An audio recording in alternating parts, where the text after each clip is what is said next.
Welcome. It's Thursday night, and it's been a pretty good week. It's been a really good week. Hope everyone's been having a good week out there and everything. Just wanted to sort of give heads ups on future videos coming up here. This weekend we are going to take a trip over to Hopedale and check out a spot that a friend of ours told us about that's got some pretty interesting activity, from what she says. So this is going to be a first time in a long time that we've actually gone out to do any ghost hunting. It's been, what, a couple of years probably. However, not quite. No, there goes that camera thing again. This phone is just freaking me out when it does that. However, it all depends on what's going to happen when we get there as to how much we do there.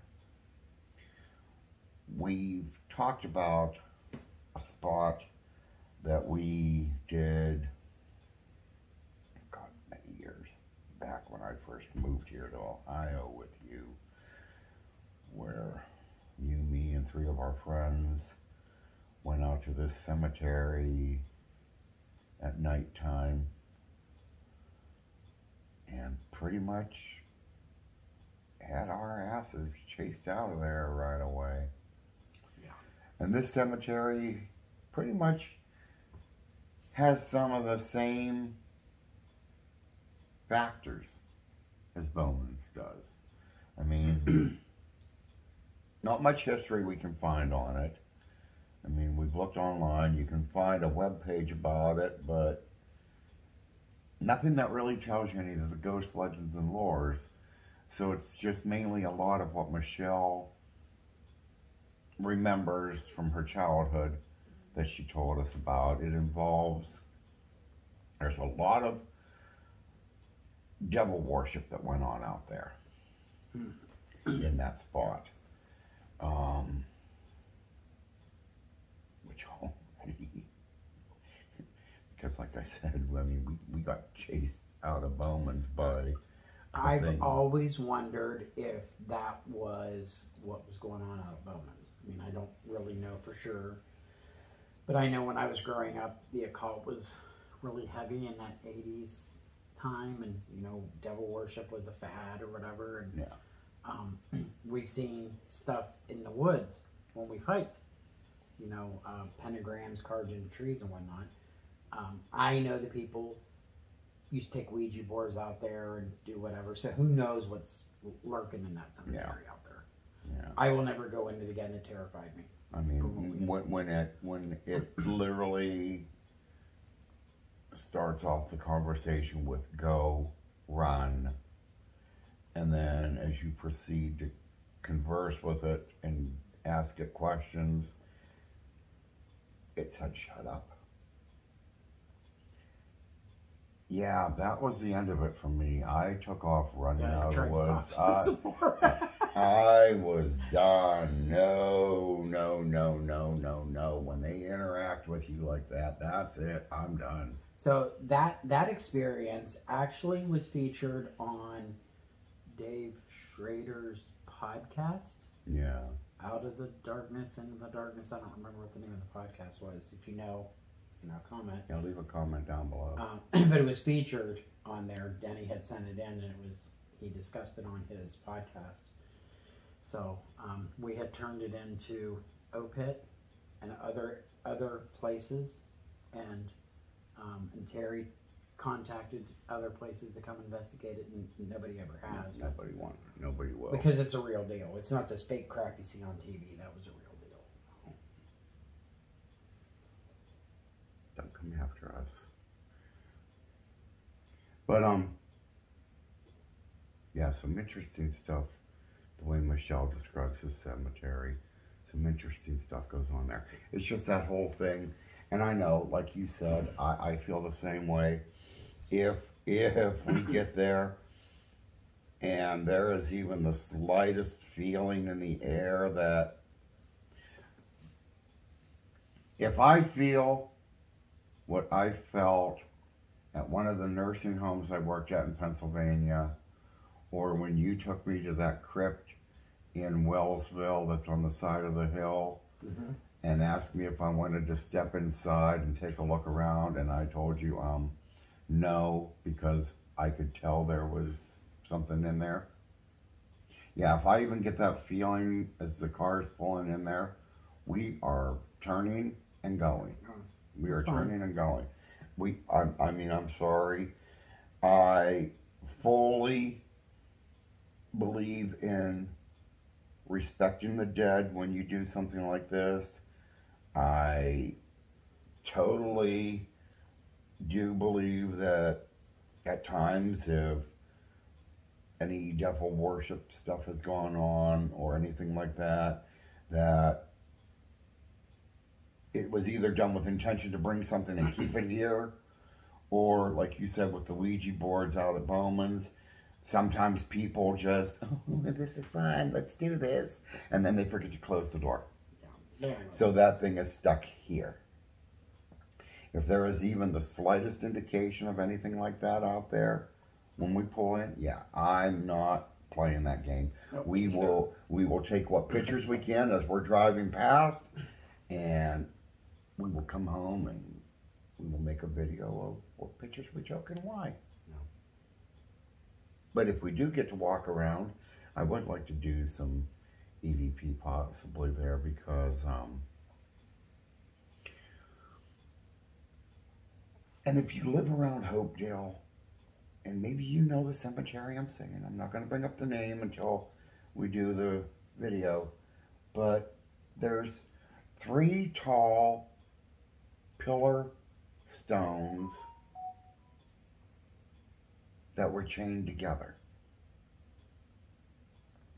Usually when something like this is done, it's either to keep something there or to bind a spirit for a reason. Yeah. And Michelle said she thinks the story behind the 3 stones is it was a husband and wife and a mistress. Well, let me tell you what. If I was the wife, I would come up and dig up that. Well, I would dig him up and throw his ass somewhere else. You ain't putting the mistress next to me. What the heck?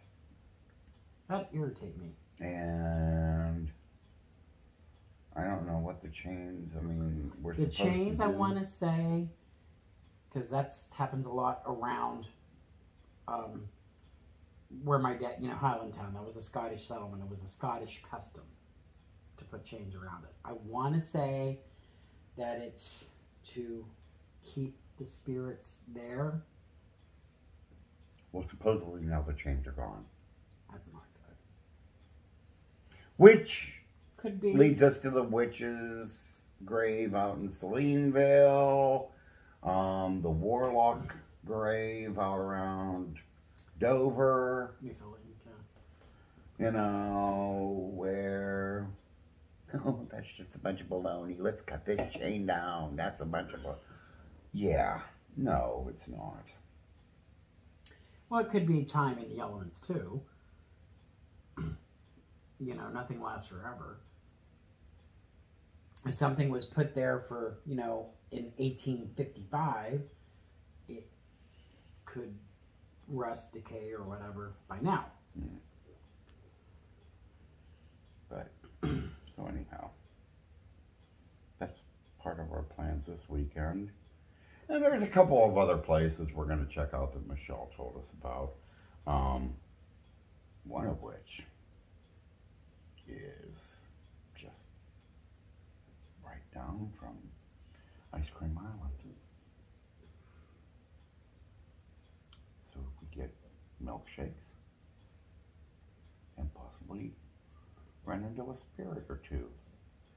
Now that picture she sent me of that one supposedly has to do with the statue in the cemetery.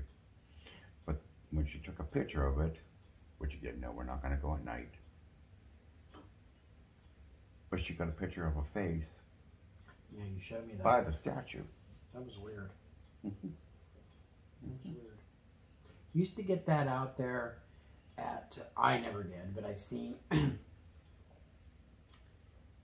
pictures where Jake's Lock was in Beaver Creek, right off to the side of it there was a house. And it was there probably, I don't remember, but I think it burnt down, probably right before we got together actually. And then they tore it down. But you used to get a picture of that kid's face because he hung himself in that house. Now we've even had something happen like that, well, just right here actually. One holiday we took a picture here in the house, and we got that picture there caught in the group picture of the whole family. And when, I don't know how we didn't notice it. I really don't know how we didn't notice it when we were going through the pictures that year before we even posted them online.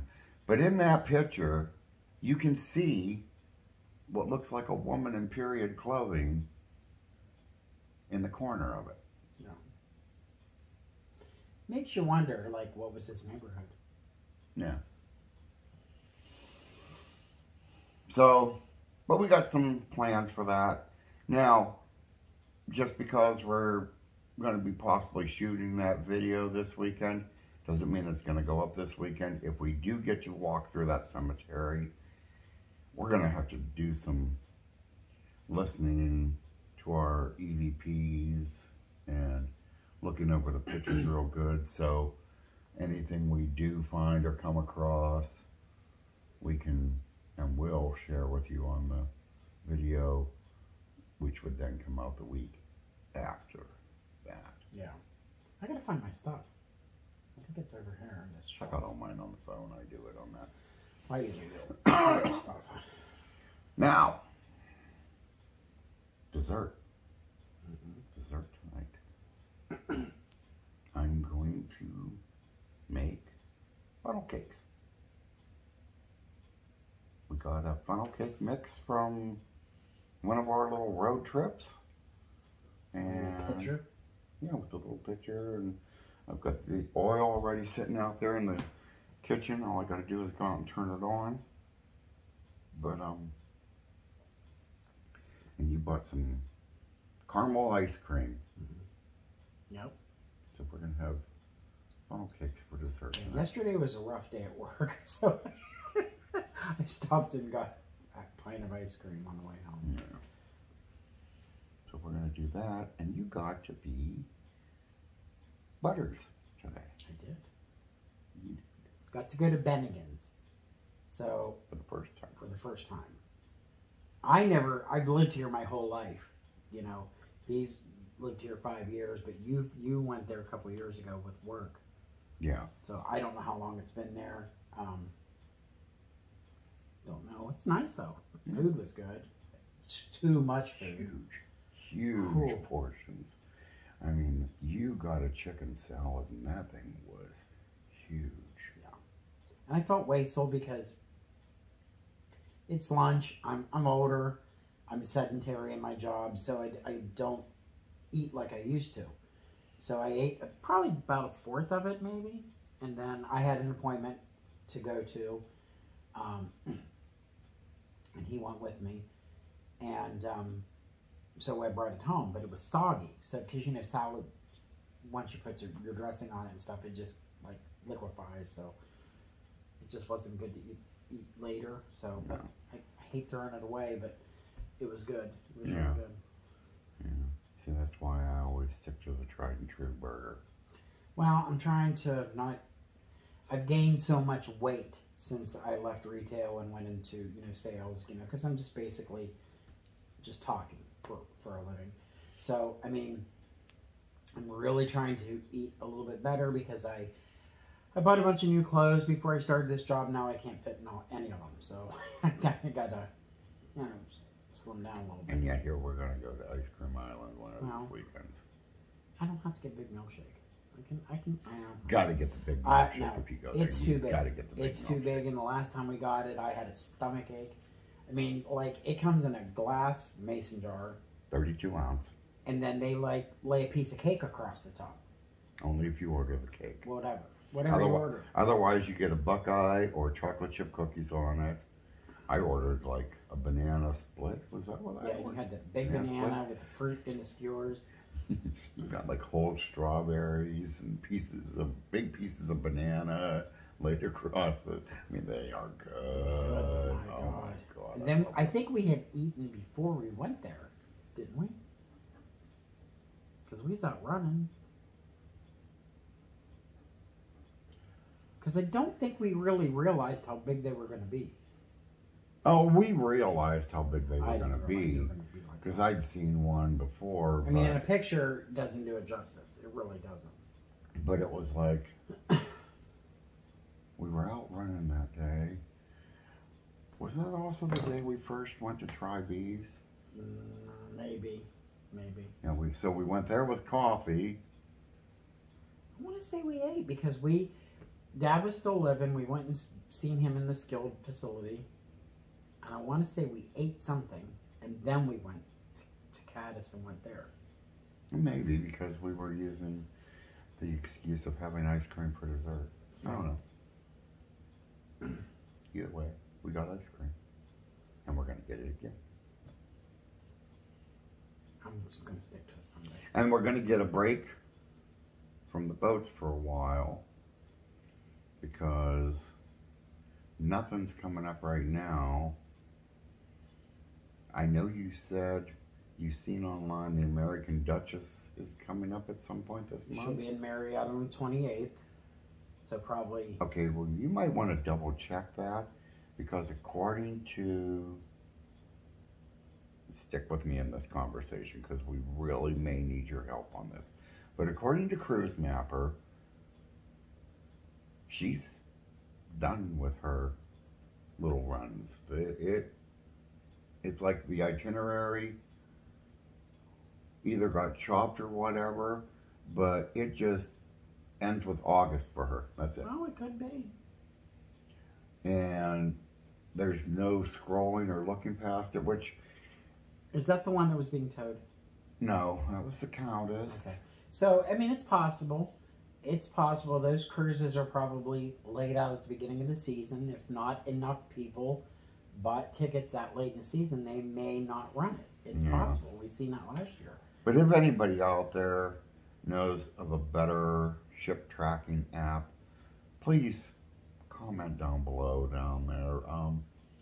Like I said, we use Cruise Mapper, and it's okay. It's crap. But, and I don't know if it's just in this area or if it's all along the river or what, but it doesn't always refresh and keep track of the boat. Like, the boat can say it's sitting down in Yorkville at 8:45, and we figure give it about an hour and it should be here in Toronto. Well, we gave it about an hour, give or take. We got down there to Toronto, we waited, we waited, we waited, we waited. Then all of a sudden, it refreshed, and it was almost to Wellsburg. Ooh, it's on its way. Well, we waited, and we waited, and we waited. Then it refreshed and said it was in Stratton. Now, either that boat turned into a submarine and traveled underwater, or something was screwy with that app, because we were sitting right there by the river and did not at one point see it go by. I think it's submarine. It didn't want us to see her. So, if you know of a better app that can track these things, please comment down below. And on that, I think that's everything. Pat's waiting on his snack. If you have any plans this weekend, you know, comment below also what your plans are. It's not going to get too warm anymore, so we're getting to that weather where... Hoodie weather. Yeah, hoodie weather. Although I'm pretty roasty right now. Our house stays warm. Yeah. So, on that, you have a good night. Hit that like and subscribe button. Thank you for subscribing. Thank you for being here with us tonight. We'll see you in the next video. Have a good night. Bye.